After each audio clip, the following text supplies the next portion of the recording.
Dr. Steve, I'll tell you what, a lot of our clients are our age, men, women, parents, and they're confused, because my ideal client and my patients for years have always been people who wanted to know. They come to my talks, they want to learn what to eat, how to use their body, how to live a healthy lifestyle, and most of them do that, right? Mm-hmm. So why are they so confused now that at 40, 50 years old, even though they've done all the right things, they were members of the gym, they went religiously, cardiovascular, weight training, they've managed their stress on some level, they're eating healthy foods, organic foods, and they get to a point in their life where aging is starting to catch up with them. Mm-hmm. That's the conversation, and it's become a common dialogue to say, I just don't sleep like I used to. I'm getting those, must be 40 or 50, I'm getting those aches and pains, mm-hmm. or the old college tendons aren't there anymore, right? So we would expect some of that, I would imagine, as we get older. But I think many of our patients, our clients, are now, almost accepting too much of that. And mm-hmm. and so what is this about middle age, doing the right thing, but seems like things are starting to fail? How can we help those people today? Well, I think the idea of doing the right thing just means, am I doing things better than my neighbors are? You know what I mean? Like, we kind of all have this idea of what eating healthy is. Making fewer bad choices. For some people, being healthy just means I make fewer bad. I don't drink, I don't smoke. Oh, all right. Okay, true. That's great. And also understanding what works for you. I work with people one-on-one all the time, and we start with, okay, you're a blank slate. We're going to go through a process. We're going to identify what changes you can make, measure the changes, make sure we're headed in the right path. Not only do you have to feel better and function better, but we have to be able to measure that, right? But 6 months go by, and we've already done a couple of sets of blood work, and dramatic changes have been made. They're very happy. And then they still have some questions. It becomes a conversation. I can no longer tell them what to do. I can help them identify what has been working for them. So doing things better than your neighbors, that's only going to get you so far. Well, let me preframe it this way. What if I did all the right things? Okay, what if I exercised? I ate properly. Mm-hmm. I stayed away from fried foods. I ate lean meats. I ate salads. I didn't eat too much cake, okay? I've gone to the gym. I've taken yoga. And I've done everything in life. And everyone has always considered me, and I have considered myself a healthy person. Mm-hmm. And now I'm getting to a point where it's not working anymore. What define not working anymore? I'm getting brain fog. I'm waking up a lot stiffer. Mm-hmm. I'm watching my posture change. I have indigestion. I have difficult sleeping. I'm irritated all mm-hmm. the time. Things that I used to get joy out of, I don't. I feel kind of chronically bored or frustrated, even though I'm doing all the things I was doing before. So that's what I'm getting a lot of. Yeah. Can a healthy lifestyle, like I was living, right? And I'm saying me, but I mean, most of my clients are saying this. Could it be contributing to the fact, is this just, I'm just going to get old at some point and have to accept that? Or are there things that I'm doing that are actually, even though they were healthy before, contributing to the state that I'm in today? Yeah, so what is considered healthy in the general population, and maybe the word healthy is the wrong word. Maybe the way your body is dealing or creating inflammation is different than the general population, and identifying what that is. So this is where some people will get on, they'll just try different diets, right? And there are people who will become vegans, and everything changes for them for the better. And it's like, oh my God, this was the greatest thing I've ever done. I can't believe I waited so long to become a vegan. And then you have people who make the switch to becoming vegan, and it's the worst thing they could have done. And then the same thing holds true for the polar opposite of that, which would be, let's just say, a carnivore diet. So understanding yourself and how you respond to what you give yourself is important. We have to, there is no single healthy path. I know for me, if I go vegan, within 3 weeks, I'm miserable. Absolutely miserable, because I've done it before. I get all kinds of brain fog, digestive symptoms, inflammation. Do you get it initially, or do you literally go through a period of a couple of weeks where actually there's a positive result? Well, I've never done it where I've gone from the standard American lifestyle, which is really just not paying attention to anything. So it's not like I went from eating fast food and pizza and bagels. I've always had a healthy version, always. For 30 years now. I've been healthier than 90%, doing things in a healthier way than 90% of the public, but I've had to adapt what I do to what works for me. So if I go healthy vegan, I'm more prone to injury. I have terrible sleeping issues. I develop insulin resistance, and I get, my knees are on fire and my lower back and all that stuff. And then I switch to carnivore, and boom, everything's perfect. So that's me. That's my physiology. And there are people who do that, and the opposite happens. So it is easy to go from the standard American lifestyle, which is I have no rules. I eat fast food when it's in front of me. I eat whatever I want, everything, When you make that change to anything that has a set of rules, there's always an improvement. You can go from the standard American lifestyle to the potato diet, and you're going to see improvement. You can go standard American lifestyle to the vegan diet, you're going to see improvement. Right. Standard American lifestyle to a paleo diet. And the reason I bring that up is I've done the same thing, where I switched my diet, pulled all the meat out after a crazy summer of barbecues, and I felt amazing for a period of time. And then I think what happens, there was an initial like a honeymoon period where I was like, I had found the best thing ever, where I felt amazing, and then that stayed in the back of my mind. But as time went on, I started to see some things happen in my health, but I didn't realize it was because initially it had such a positive effect. Yeah. I thought I was eating the best diet ever, and then all of a sudden 6 months down the road I was having some negative impact, and then I didn't realize that it was because I was depleting my body of things that it needed. Yeah. And I wasn't doing blood work at the time, which I would highly recommend people to really see what's happening in their body. So great. So so the standard American diet, anybody listening out there who's looking to change their lives and their health, if you're on a standard American diet, making any change we recommend is going to be beneficial to you.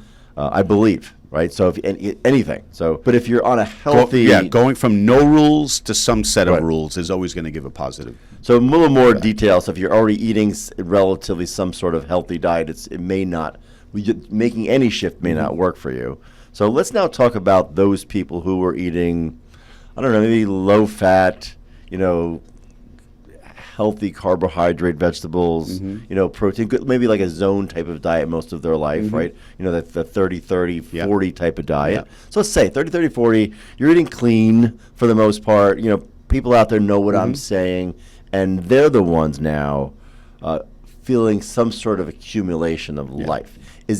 Why is that? Well, we can't just think about diet, right? We have to think about how you're moving your body. We have to think about the quality of your sleep. We have to think about your finances and the stresses that life kind of throws at us, and business, stresses that are out there, and the world, and your children getting into trouble or whatever. You have a parent that is going through cognitive decline. You have to take care of them. So there's stress on top of that. There's your autonomic nervous system that's on top of that, right? So you could have the greatest diet in the world if you're not, I always say, you're not, the saying you are what you eat is wrong.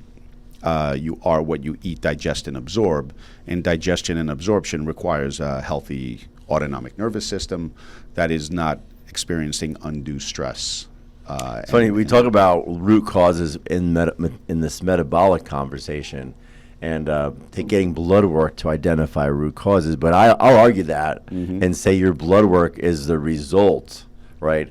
And may show root causes, but what caused that was your autonomic dysfunction. Right. So the way your nervous, so trying to do just blood work and change your diet is is kind of not the root cause, right? You're actually dealing still with an effect. A cause of that would be how you've asked your body to respond physiologically to your world, and that's going to be autonomic regulation.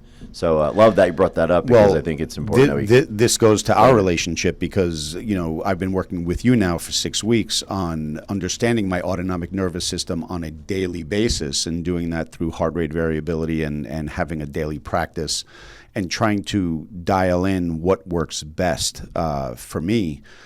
To be able to bring myself to a state of what you call coherence, where the part of my nervous system that controls my digestion and my heart rate and all of that is in a state of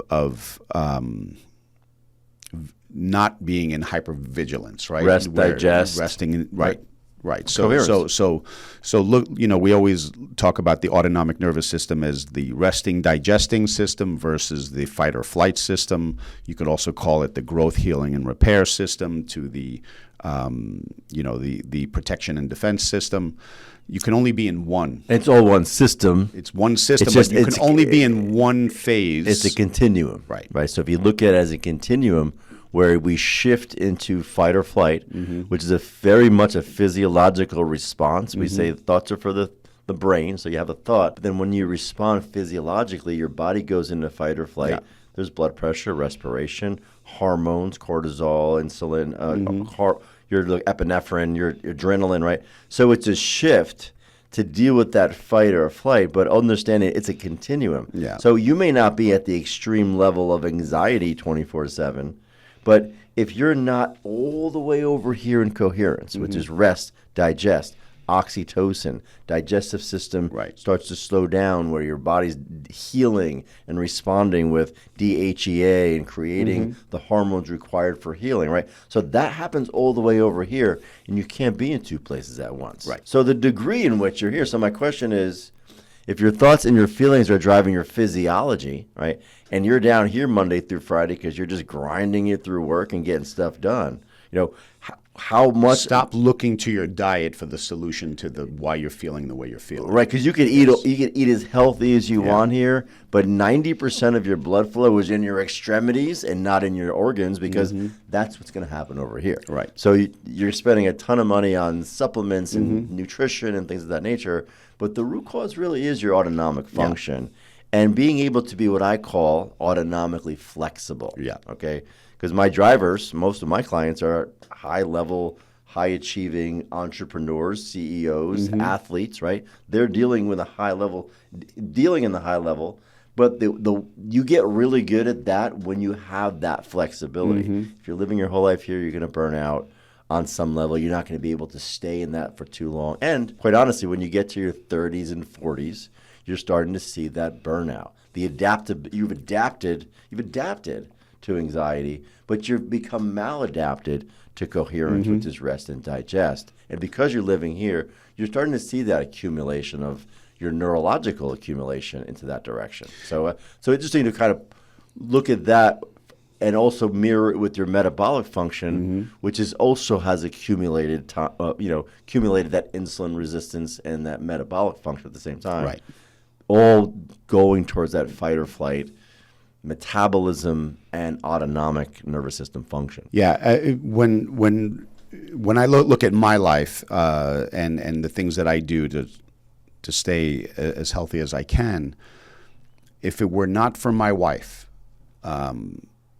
everything would be dramatically more difficult. And the reason why is we have a way of I make a lot of changes. I come home with information, and my wife is like, "Here he goes again." And you get that too. Yeah. But then she's like, "All right, tell me what you want to do. I'll do it with you." And with my patients that I work with one-on-one, the most successful ones are the ones that do it with their spouse. They just go through the same process. You have the same shopping cart, you have the same pantry, same refrigerator. You're doing things together, and that goes a long way in removing some of that anxiety and stress associated with making changes and being conscious about your diet, where if you're the only one in the house who's making these changes and everybody else is a free-for-all, it creates an environment of autonomic stress where you come home from work and you have your little separate meal here and everybody else is having mac and cheese, that's more difficult. So we do encourage families to go through this process together. I'm laughing because I'm the one that my family doesn't care what I'm doing. I wish they would a little more, and but at the same time, I work in that environment. I'm used to being the lone survivor, wolf survivor there. So interesting, we're kind of mapping this together. But this idea of accumulation, whether it be a neurological stress accumulation experiences in our body becomes adapted to easily getting into stressful situations because that's how we've trained it. But we're also looking at the adaptability of as our body accumulates certain things from our metabolic lifestyle. So a lot of my patients' issues, and that's why I'm sending them now for blood work and I'm having them consult with you, even though they're coming in with symptoms of brain fog and confusion that come, I deal with a lot of people that are high stress, that are looking for that flexibility.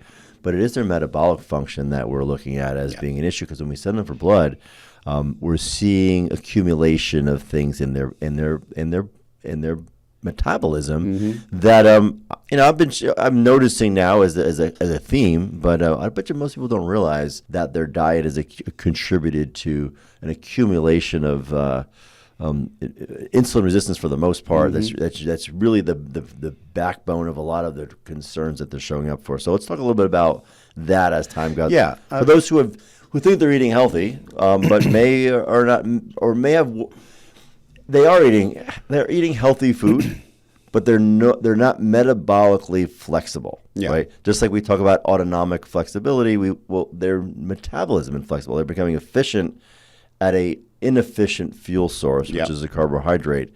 And not to say they should never eat a carbohydrate. I think that's the people like to press the pause button when we start to go down that road. It's a sensitive issue. But they're not tapping into other more efficient, cleaner fuel sources and trying to become efficient at those as well. And I think that's where they're going to really go into this dead end in their original theory on their diet, and realizing bringing in something new and adapting to something new and bringing in some more metabolic flexibility into their life may most likely is going to contribute to them getting healthier. Yeah, I mean, metabolic flexibility is just that, right? It's the ability for your body to do what it was designed to do and to be able, and the body does a lot of different things in different environments. So the more you put your body into different environments, the better. I mean, if we just think about who we were 10,000 years ago, where there weren't diesel ships, diesel engines fueling giant ships, bringing us fruits and vegetables from all over the world in January, here in the Northeast. What did they do? They didn't eat fruits and vegetables until they started growing again. And so that required them to be in adaptive environments. And the idea that they were just sitting there suffering until we invented the diesel ship that could bring bananas from Venezuela or whatever. No, it's a matter of being in changing environments, recognizing there's a seasonality to life and all of life, whether we're talking about trees or animals or humans. There's a seasonality to it, and respecting the seasonality just the way we respect a 24-hour cycle in the day is a good idea. Yeah, I think it's important for us to look at life and its rhythms, and that's kind of understanding the primal rhythms. That's why I change my diet. I change my diet multiple times a year. I'm going to go carnivore from January to March. I'm going to do, paleo after that, and then Easter comes, and, I eat a lot of organ meat, and that lasts for a month or two. And then, the summertime comes, and I go to Greece, and I eat lots of watermelon and fruits and the things that are growing there. And it's allowing your body to experience change and to adapt to the change. And I think that adaptation, it defines health, and becoming less adaptable defines poor health. It's such an important concept, because I deal with some obsessive compulsive people, just so you know. I deal with athletes, I deal with business owners, I deal with people who are really into their routine, right? So when I say this, and I'm talking about these folks who live healthy, they were told that this is organic was the right way to eat. So these are people who the workouts have been the same, the food has been the same. They are highly successful. They do everything the same, and it shows in their business. Like these are multi-million dollar people who have the ability to tap into their rhythm and their routines. And so I think that's why it's kind of a paradox that some of the things that are happening in their life are happening because of they have not adapted to a new routine or become flexible. Yeah. And the thing about that is you take somebody who has that level of success on a business level, on a financial level, even on their health level. I mean, up to this point, it's been perfect, right? Yeah. Everything's been perfect. And asking them to change is super hard. So like this idea of what got me here, I can't leave this ship. It's gotten me everything I've ever dreamed of, right? But it's the same ship that's now backfiring. I would ask them, especially if they're like our age, 55 years old, and they started their business when they were 25 years old. Did they have to experience any adaptation or change in their business, or have they been doing things exactly the same way from the moment they started their business? They would obviously say, no, you got to pivot, change, move on the dime. You got to be agile in business, otherwise you're done. All right, apply that to your health. Yeah. That's a great way of looking at it. I think that's how I'm going to approach it because that is the answer because and they know it. So and also realize that these are highly intelligent people. They're talking to doctors who are telling them this is the way that the body works and this is where there needs to be change. It's not easy to do that though. Yeah. It's not easy to bring that in. I think that's where we come in and we are successful with our clients because we can speak to how to make that change in a way that makes sense. And of course, having the markers that we use, I mean, blood work does not lie. So you send them for a panel, right? Do a heart rate variability, see where their autonomic nervous system is off the chart. Do a VO2 max, do a body composition. Look, there's months of the year where if I have time, the time that I allocate for working out, I'm outside on my bicycle as often as I possibly can. If it's raining out, I'll go to the gym. But for the most part, I'm on my bike whenever I can. But in these months, right now, that's not the case. I'm at the gym doing different things. So I'm going to have my season of weightlifting. I'm going to have my season of VO2, cycling. I'm going to have my season of doing a lot of fasting and therefore probably doing more light workouts and yoga style flexibility focus. You just adapt and change consistently, and you'll be happy to know that your body can adapt and change. And you'll get bored, and you need those times off for the body to respond. You always, when you come back to an activity you've taken off over a month or so because of seasonal or whatever, you always come back stronger. There's a different philosophy, a little different excitement around it. So these same clients and these same patients that we deal with, they're going to their doctors and they're getting their blood work done, and there's nothing really that shows up. They're too crazy. Maybe hey, you got a little pre-diabetes. Maybe watch this or that, but you seem to be doing fine. They get that clean bill of health, and they go back to their what routine. The reward is for an entrepreneur? The entrepreneur who's like, if I'm really doing it right, by the time I'm 35 years old, I go into the doctor's office, I have high blood pressure and I have high cholesterol, and I get on a statin and a cholesterol-lowering medication. That's just the life of the businessman, and that's complete bullshit. Absolutely. It is because but it's such the common physical thing. That's what you get. It's built around the annual physical. The annual physical that you learn in medical school is crap. Yeah. It's just crap because it is a way to annually go and rule out a disease process until It's a sickness screening. It's a right? sickness I'm screening. listening to see if you have crap in your lungs. I'm listening to see if there's a extra heartbeat or whatever, or something's wrong here. Well, why don't we go through it? I mean, the annual physical. Well, let's do this. Perfect. This is what we're going to do.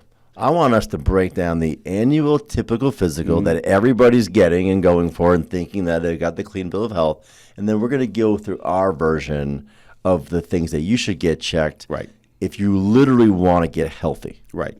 Okay. Okay. So the annual physical is going to include a panel of blood work, and that panel of blood work is going to be a basic CBC, looking at your red blood cells, your white blood cells.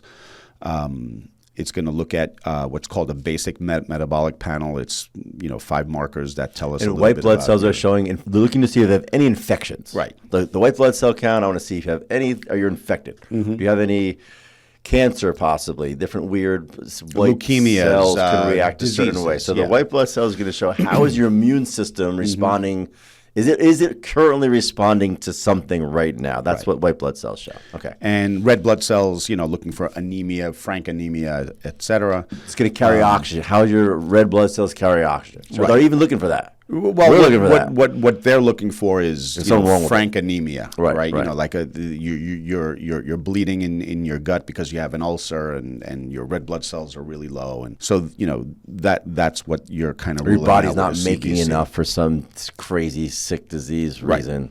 Right. Right. If you have a chronic infection, maybe your white blood cells will be low, that kind of a thing. If you have an acute infection, your white blood cells will be high. And then there's the basic metabolic panel, which kind of looks at some of the basic markers about your kidney and your liver function that would indicate kidney or liver disease. It's spiking an enzyme. That means it's Right. cells in it are breaking down That's prematurely. It's showing up in the blood. There's something wrong with you. That's right. Right. And then they'll do something called thyroid stimulating hormone, because thyroid hormone is very important. Just like insulin, every single cell in your body requires thyroid hormone in order to have a proper metabolism.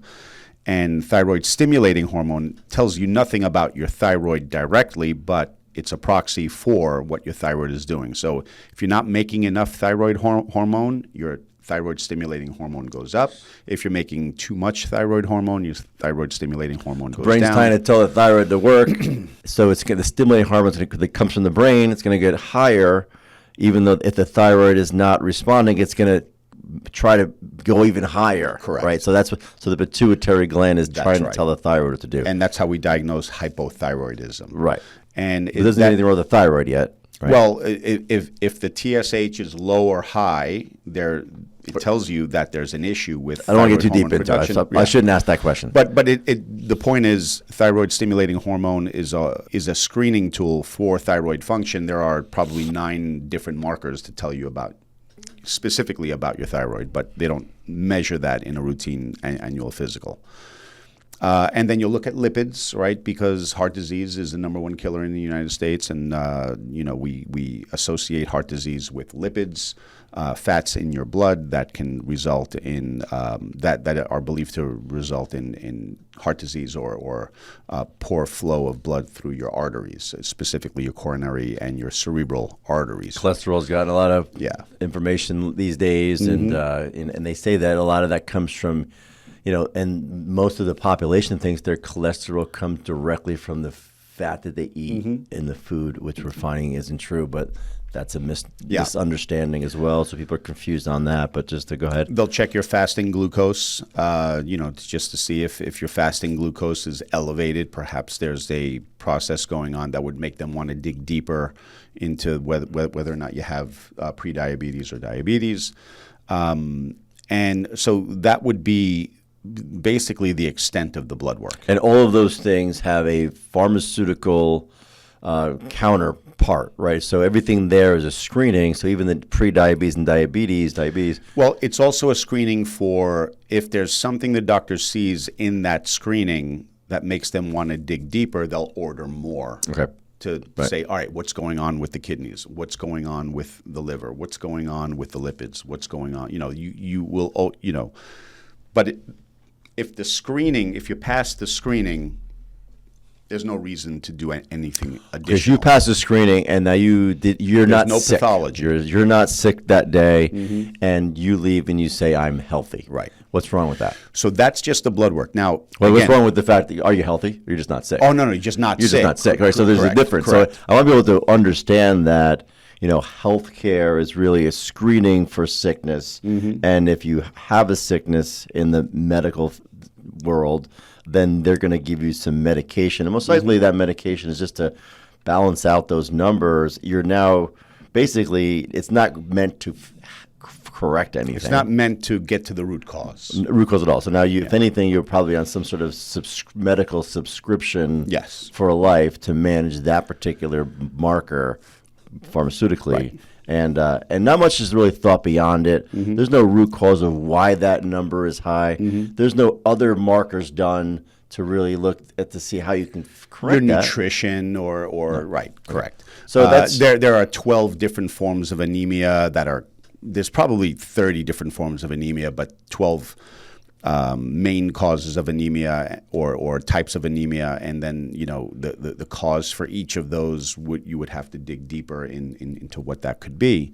But ruling out a bleed is the most obvious thing, right? So there's your physical. Then they're gonna. So there's your blood work, right? Then I'm gonna check your lungs, check some reflexes. So then they're gonna listen to your lungs. They're gonna listen to your heart. So they use a stethoscope, and you're gonna identify any possible arrhythmias or murmurs, a valve problem. They'll hear a clicking or a popping that doesn't make a whole lot of sense, and they might do a little deeper dive into what's going on with your heart.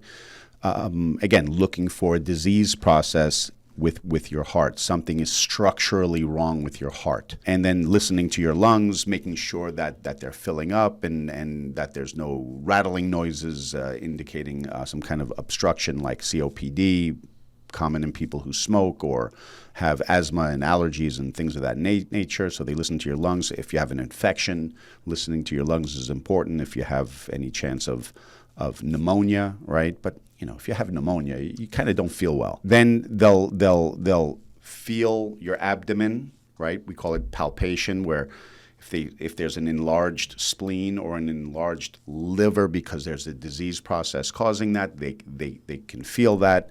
A good physical exam can identify lots of diseases, lots of them. There you go. Colonoscopy, prostate exam, everything is done. Then We're there's screening looking for in the ears. You're looking in the ears, seeing if there's any eyes. obstruction. You're looking in the eyes. You're looking in the back of the throat. Again, why you're looking in the back of the throat to see if there's any inflammation that would be associated with something acute, a disease process. Okay, so that's, and then blood pressure, of course, and blood pressure drives me crazy because I watch people do blood pressure all the time. I take my mom to the doctor all the time, and I just sit there and I look and I'm like, 140 over 90, that's high. I'm like, all right, can you do that again? Can you use the smaller cuff? My mom is 95 pounds, so they go from the position it properly, the big cuff to the small cuff. Yep. Mom, sit back, please. Relax. Sit back comfortably. Relax.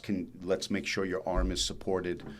Now let's check it again. 128 over 82. Great.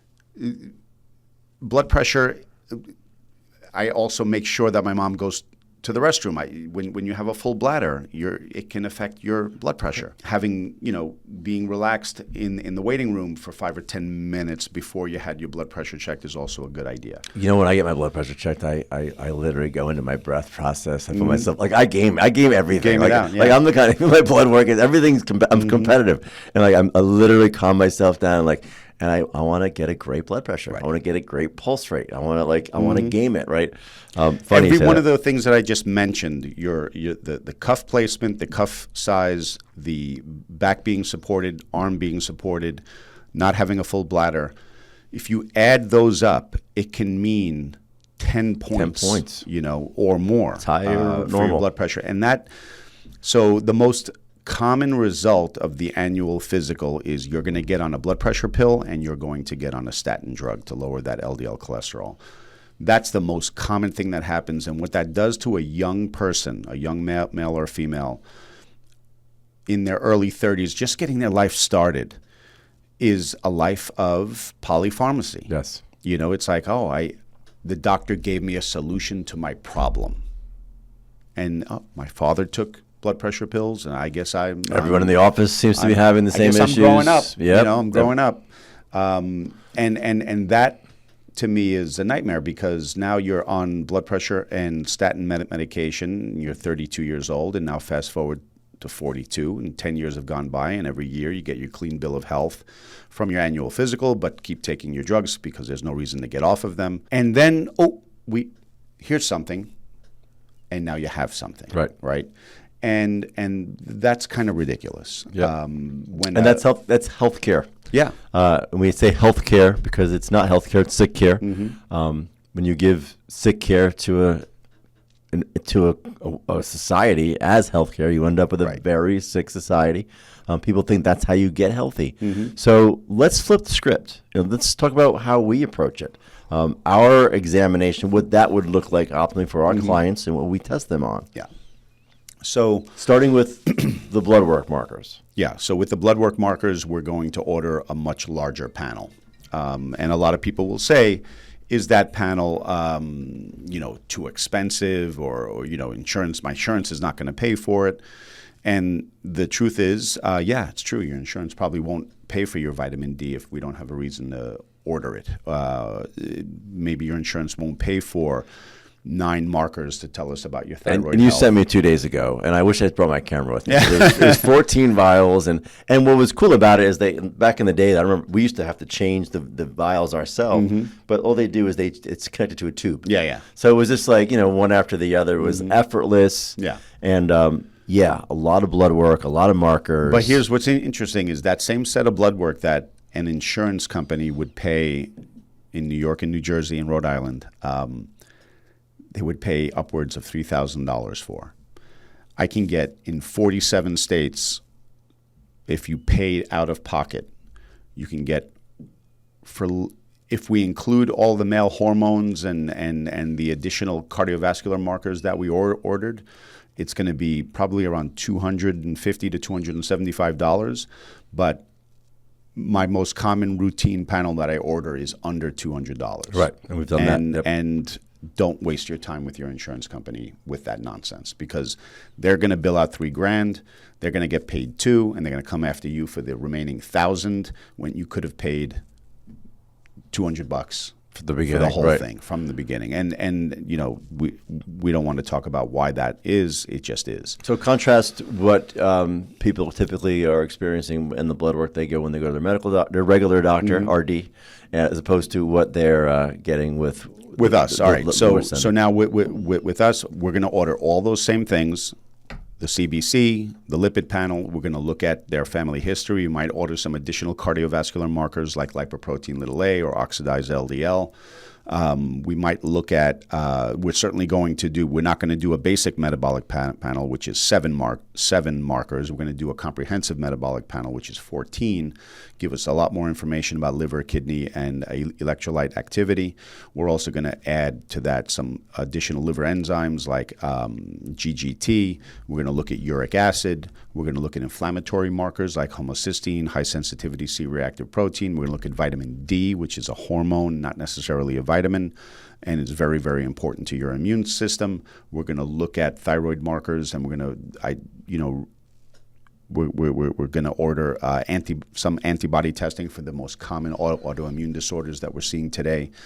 So we're going to look at not only your total testosterone, but free testosterone. We're going to look at the hormone that controls the release of testosterone called LH. We're going to look at, these additional markers, a full panel. And again, not for the purpose of identifying a disease, although if a disease is there, we're going to identify it and make the appropriate referral. But we're looking at it from a lifestyle standpoint. We're going to look at very important nutrients like vitamin B12, folate. We're going to look at not only iron, but we're going to look at the storage form of iron called ferritin. And, ferritin is far more important to look at than serum iron. Serum iron is almost useless. And this gives us a wealth of information about your metabolic health. And we can look at directionality, as far as trends that are forming. And usually when trends are forming, there are lifestyle changes that you can make to change those trends. So that's just the blood work analysis. Then what we like to do is understand your mitochondrial health. What is your capacity to take in oxygen, create energy, and remove the waste product, CO2? We do that with VO2 max testing. So metabolic function, that pillar, well covered, right? And just so you know, and so people, it's been amazing this year working with you, sending patients who we didn't know what was going on with them, and to find some of these little markers that were causing just this subtle inflammation that was causing their that we never would have known of, and just the life change for those people.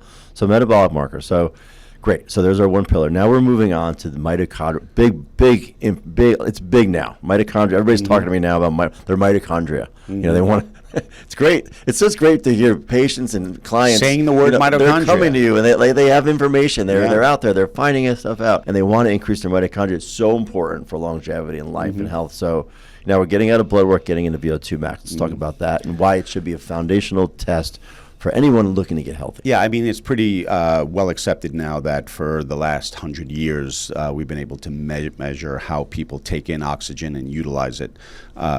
Historically, it was done for athletes to optimize their performance, but now we're seeing that guys like us, regular Joes who are in their mid-50s that want to, enjoy the success we've had in our life and make sure that we go into the later decades not being a burden to our family, and enjoying travel and all the things that we want to do well into our 8th, maybe 9th, 10th decade of life.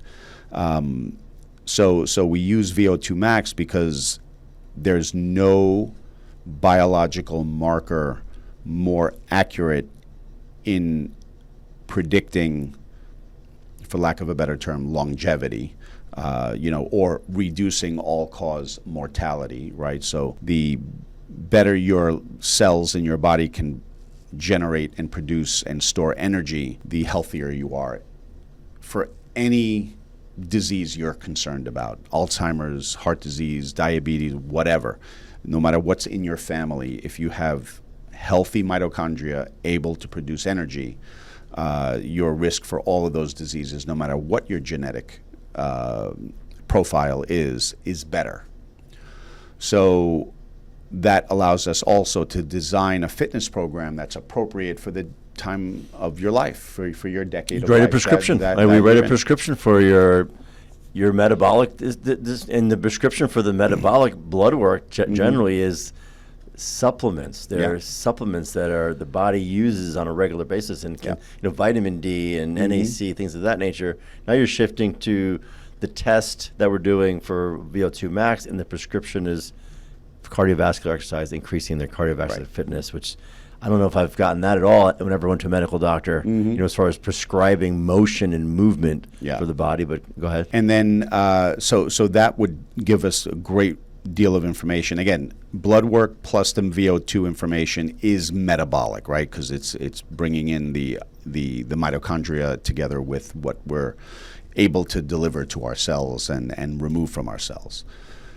Then the next component of the exam is going to be, I want to know the integrity of the most important organ outside of your brain, which is your muscles, right? Your muscles, think of them as a single organ. Your muscles from the top of your head to the bottom of your feet is the more muscle you have, the better. And looking at your body composition. And why is that more muscle the better for people listening? Why would that be? Yeah, because your muscle is very metabolically active, right? So your muscle is a utilizer of energy. And if you're going to eat every day and you don't have muscle to utilize the energy, eating food is eating energy. So that means you're eating energy, you're going to try to store that energy, or use the energy. Muscles allow you to use the energy. Fat allows you to store the energy. It requires insulin. So if your body's, we always deal with managing insulin in our body, but in this case, it's the muscles want glycogen. It needs the insulin to spike. It needs it, so it's like a sponge. Yeah. And it becomes this organ that is always in this need to create that in our body, as well as the other thing that you hadn't mentioned, but I want to point out, and we've talked about this, you've mentioned it, that it's not only the largest organ for metabolism, but it's also the largest organ for neural receptors. That's right. Feeding our brain. So the activation of our motion of our body. Telling you about the world around you. Yeah. Right. Yeah. We call those muscle spindles. They're the most abundant and active source of information going from the world around you to your central nervous system, so your central nervous system can respond appropriately to the world around you, adapt, right? We use muscles to adapt.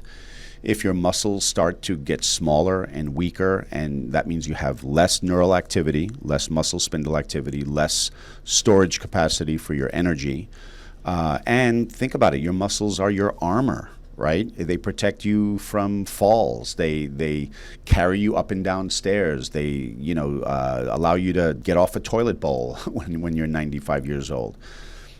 So your muscular integrity is something that is absolutely very important.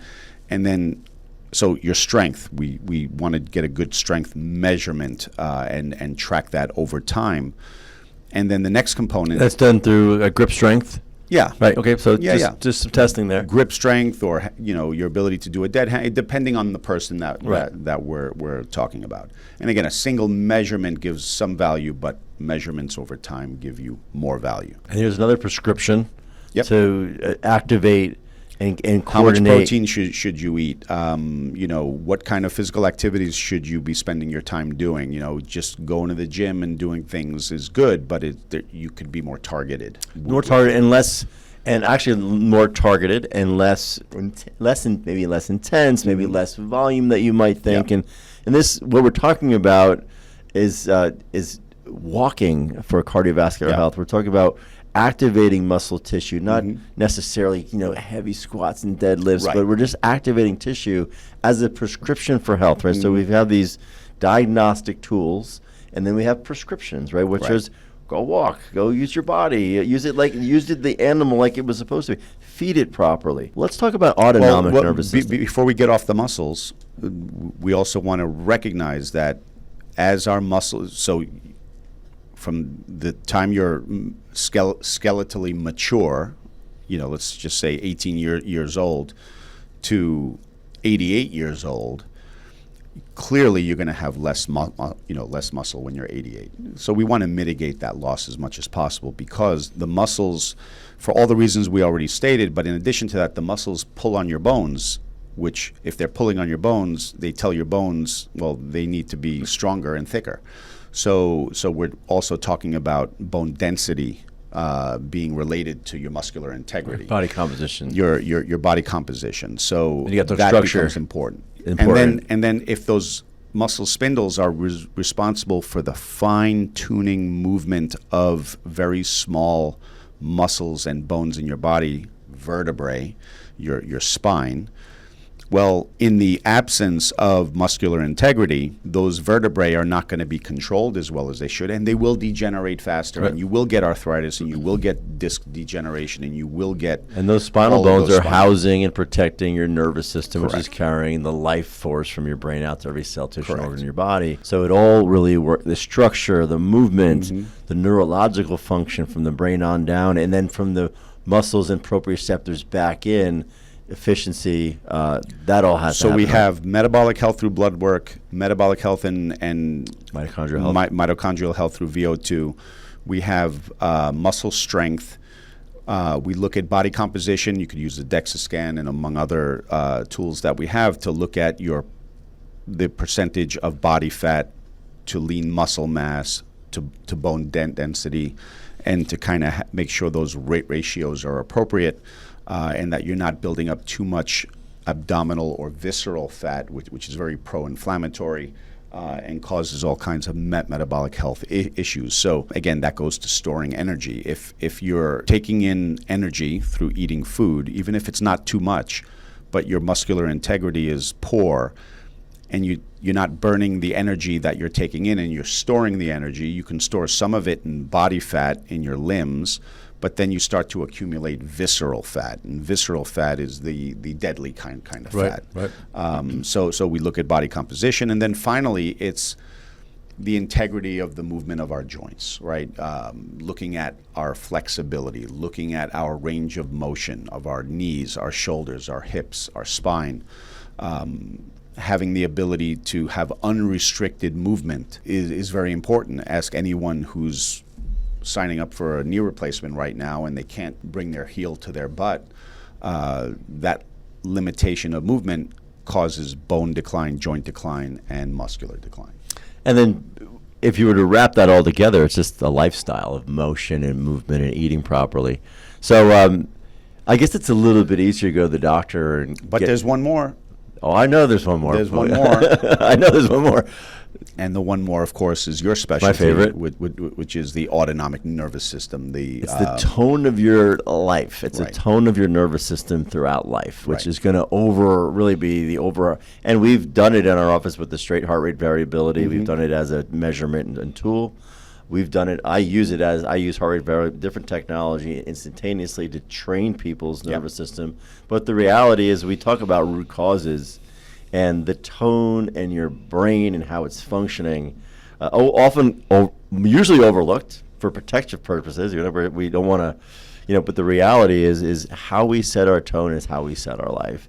And to be able to not be in fight or flight, how that affects cortisol function, how that affects metabolism, how that affects oxygen function, how that affects sleep.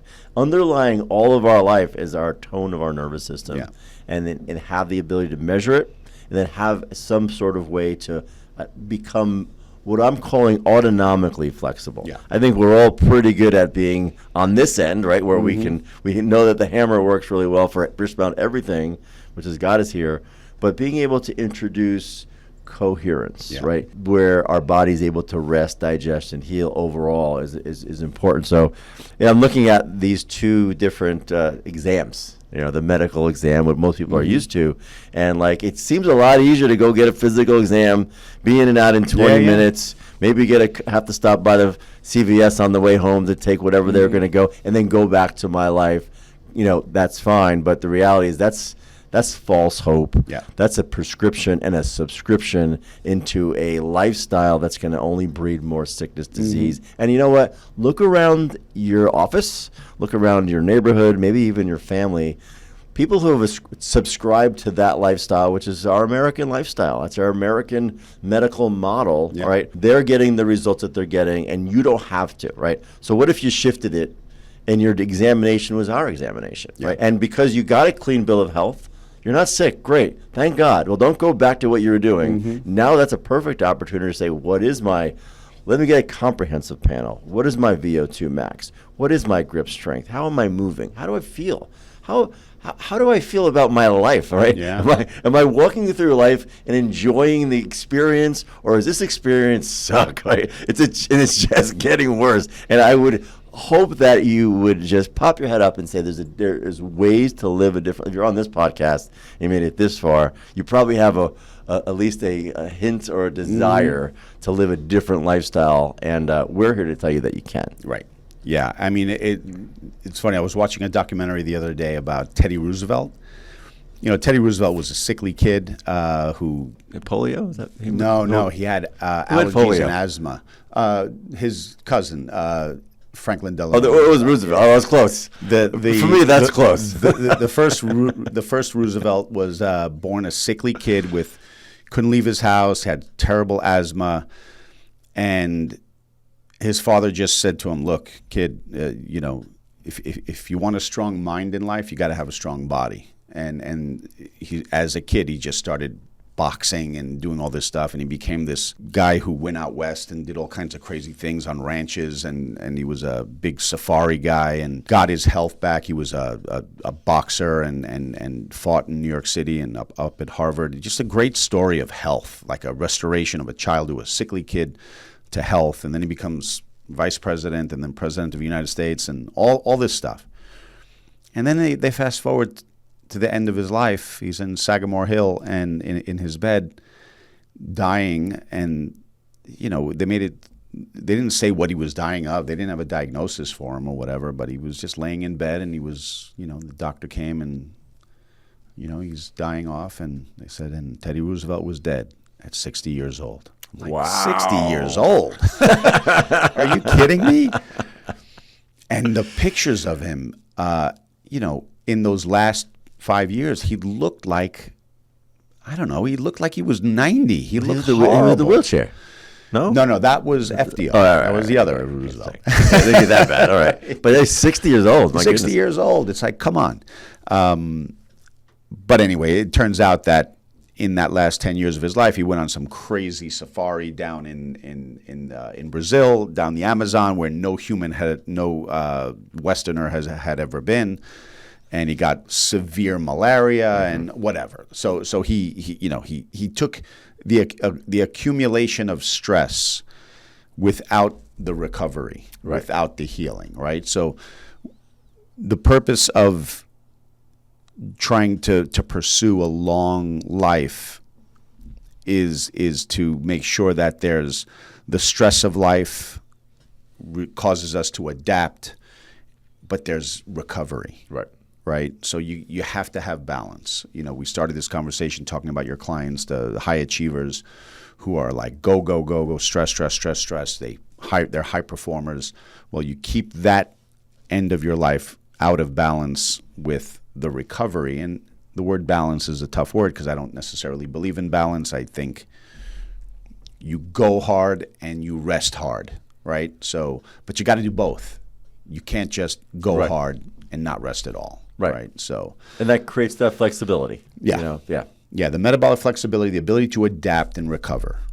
Adaptation, you could say, is recovery and preparation for the next time you go hard again. And I love the idea of autonomic flexibility. Yeah. Because like I said, without it, everything we're talking, diet, exercise, all that stuff is secondary, in my opinion, to the autonomic nervous system functioning as best as it could. Which everyone has the ability to do. That's everyone right. has the ability to counteract, but just don't know how to do it. Right. But once it's trained, just like taking that walk for VO2 max, just like the weight training. Well, you said it best. You gave me an exercise in the 6 weeks I've been working with you directly on the breath work and having the feedback from the heart rate variability and paying attention to that. You said doing this practice for 10 minutes is your treadmill. Yep. That's your brain's treadmill. And that's been the best analogy because this has been this has been the missing piece. And using the technology, we're able to actually measure that you're in fact going into those higher levels of coherence, and by keeping that data, and being able to measure and going back, now that you can measure, you can change it, right? It's just like the people who have the Aura ring, it's like, do you need it? Not really, but it's pretty damn cool to have a dashboard to kind of look back and say, here's how I've been sleeping, and here's where my sleeping has been not dialed in, and this is what I noticed from that. For those people who are clearly our clients, having that feedback is important. You say that the feedback is important, and the reality is, if I was to ask most of my medical doctors questions about the physiology behind the comprehensive blood markers that you send for, they're not even educated, really. I mean, as far as back anatomy and physiology, we knew that stuff. I taught A&P at college. But if you're a doctor and you're in the world and you're just sending for regular labs, you're not really dialed in on that. You don't remember the physiology. So there's not a lot more they can do except give you medicine to balance that out. But the idea of having an understanding of how your body works, the reality is we know how the physiology is going to respond. There is enough information out there to understand what's happening, and it's going to require you acting like a animal, right, to be healthy, because we are animals. We're in these meat suits, and we're supposed to hunt, gather, and do things. So if you think taking a couple pills, going back to the office, and getting back on the computer is going to get you healthy, that's crazy, right? Crazy. So we need to mimic that. What we're doing is we're just tapping into how the body's supposed to work, right? How the body was designed to function, and there's markers for that are very clear, right, across 5 different pillars. And if you want to get healthy, not just go back to the work and just keep working, and keep getting slowly sicker, but literally having a life at the end of the rainbow here. Right. You're going to want to start looking at how your body functions. And I don't find it to be much more difficult. As a matter of fact, the return on the investment of a lifestyle that produces health gives energy, gives hope, gives you possibility. Like, I'm making plans to go do all kinds of hiking around with my kids this summer. Well, that's the thing. I mean, it's also designing the plan that works for you. I mentioned either early on in this podcast or the last podcast, I can't remember, but I remember saying, one of the things that I've done is try different forms of healthy diets and some work for me and some don't. And I find it fun to discover what works best for me. I like the idea of saying, I'm going to try these new foods. I'm going to, there are plenty of foods that I don't eat anymore that I loved when I ate them, but now I'm going to try some new ones. Like that. That to me is fun. And then what's also fun is getting into different new workout routines. I don't want to just go to the gym and do the same thing all the time. Like, I want to keep it interesting. I like to go hiking. I like to ride my bicycle. I like to travel and go to different terrains and travel in Europe and walk around a city. And to me, tracking all of my data while I'm doing those things is fun. Right. You know, and not only is it fun, it gives more feedback. Here's what's working. Here's what's not working as much. And changing routines is key. I also believe that trying new things, and there's a fine line here at our age. You don't want to injury. We're trying to avoid injury. That's one thing that's super important because we don't need I don't need new stuff to deal with, right? So you definitely want to avoid injury. Last thing I want is 6 months of PT for a shoulder surgery. But I've been kind of looking at this concept of trying a new sport or trying a new activity every year, not because you want to master it, but to challenge how good are you at it, right? So if I do something and like, wow, that's hard, like that skill is so impossible hard, but like, I can't do that. Like, what about that? What about this pickleball stuff? I mean, I've already been there and done that. You have? Yeah. I don't want to. To me, it's. I don't think that's new stuff. You can go play tennis. To me, it's like shuffleboard from 40 years ago, like the old guys used to go to No, Florida not for me. I ended up finding a pickleball partner who was as competitive as I was, and we almost killed each other. I'm telling you, he was on the rolling around. The tennis people were looking at us like, what are they doing? Like, one-on-one, it was blood pickleball. So, like, it's not that light. Trust me, you can be crazy. I'm just mentally crazy. So, but my point was playing a racket sport, which I hadn't been playing any racket sport, and getting a little bit better at it, developed a new skill, right? And maybe it's not that I play that sport necessarily, but maybe a skill in that sport that I enjoyed adapting became something because I also realized this. I started to not do certain things at the gym because of my shoulder, because of my hip. And over the past 2 years, I noticed by not doing them, obviously I got weaker at them and I can't do them even more. Yeah. So this year I decided I'm going to figure out how to do certain things in a different way where I can still strengthen those muscles, increase that range of motion and flexibility, and gain. Because I realized that what you don't do, you lose. That's right. When you rest, you rust. So I think it's important to challenge ourselves in a safe way, we're not causing injury, in new found ways for our body to discover maybe something we've never done before, maybe going back and doing something and wow, I can't do that anymore. Yeah. So basketball, right? When I was in my mid to late 20s, I was a little bit of a basketball junkie and took like decades off. Your brain says, move this way, right? And then your body's like, nope. Yeah. So yeah, you got to be careful with that. Get real spastic, but then you're like, well, how do I get that back? And maybe and it's not, I'm not saying go play 1-on-1 or go play 5-on-5, but maybe take the ball to the go and start playing and dribbling, turn around and fadeaways, the layups, and there's something to be said about that. So, it does come back fast. I mean, it does certainly come back fast. But I'm not going to do it in a 5-on-5. Oh, I love this show today, and it's because I know a lot of our patients and clients are in that same boat. You know, they're trying to make better for themselves and for their families, making the best choices that they can, and many have.